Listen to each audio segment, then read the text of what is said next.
안녕하세요. 반갑습니다. 저는 한남대학교에서 성서와 인성을 강의하고 있는 허윤기입니다. 저는 신약성서 해석학으로 박사학위를 받았습니다. 그리고 지금도 올해로 11년째 한남대학교 1학년 교양필수 3학점 성서와 인성을 강의하고 있습니다.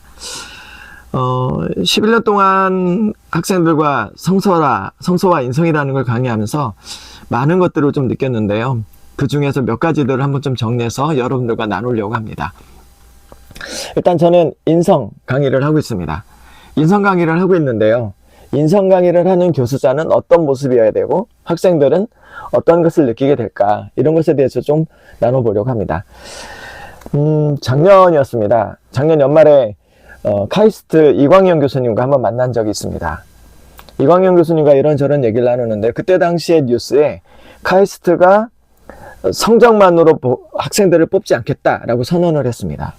학교 폭력이나 이런 문제점들이 있으면, 인성에 문제가 있으면 아무리 성적이 뛰어나도 뽑지 않겠다라는 선언이었던 것이죠.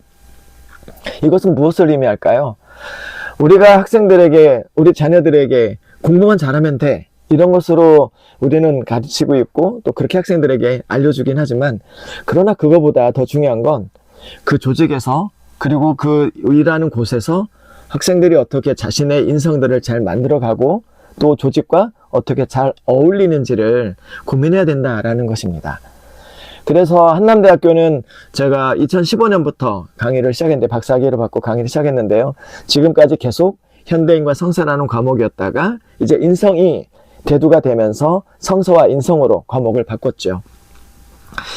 2015년에 박사학위를 받고 교수님께서 어느 날 갑자기 한번 와봐, 허 목사. 그래서 저는 이제 허윤기 목사인데요. 그래서 이제 교수님이 불러서 갔는데, 교수님께서 그런 얘기를 하시더라고요.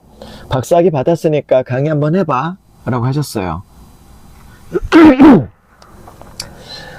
그래서 저 좋죠. 박사학위 받고 강의할 수 있으면 좋죠. 물론 이제 학교 연구소의 연구원으로 있었는데, 그래서 그때 당시에 교수님께서 딱 한 학점, 2학점, 3학점짜리 하나를 딱 주셨어요.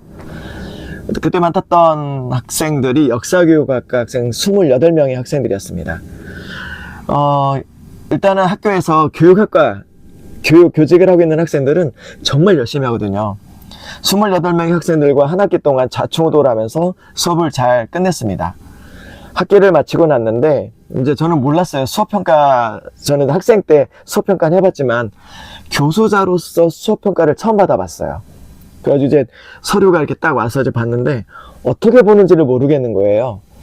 그래서 이제 옆에 먼저 강의했던 교수님한테 이제 보여드리면서, 교수님 이거 어떻게 봐야 되는지 좀 알려달라라고 했어요. 그랬더니 교수님께서 딱 보시더니 저를 보고 그런 얘기를 하셨어요. 학생들한테 돈을 뿌렸냐고.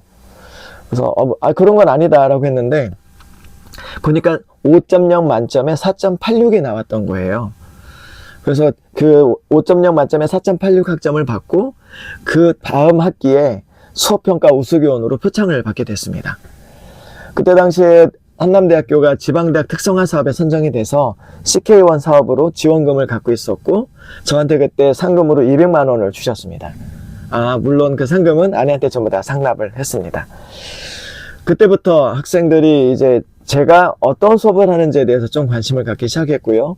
그리고 그 수상의 이 내용들이 학교 내에 퍼지면서 제 강의는 학생들에게 먼저 클릭을 해서 들어오게 되는 강의가 됐다라고도 들었습니다.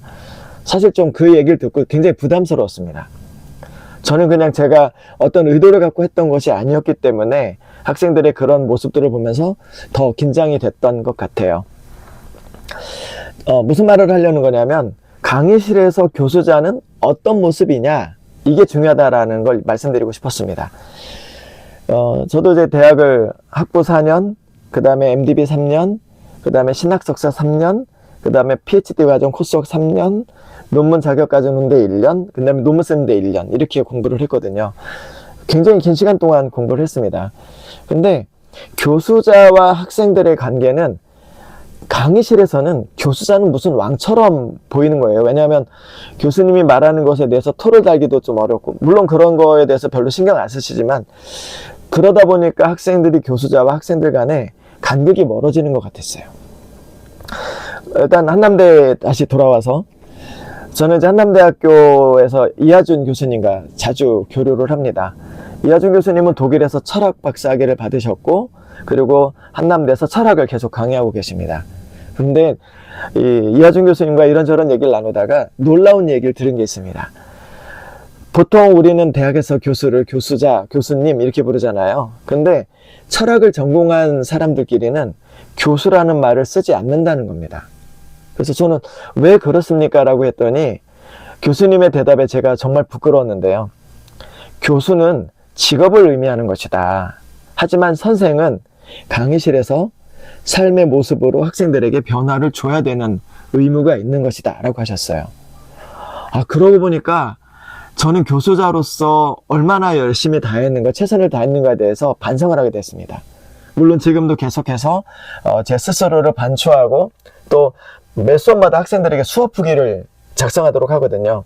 수업 후기에 이런 걸 적습니다. 혹시 교수자에게 제안하고 싶은 것이 있으면 얘기하라. 그리고 혹시 불편한 지점이 있으면 언제든지 얘기를 해라. 내가 수용하겠다라고 하거든요.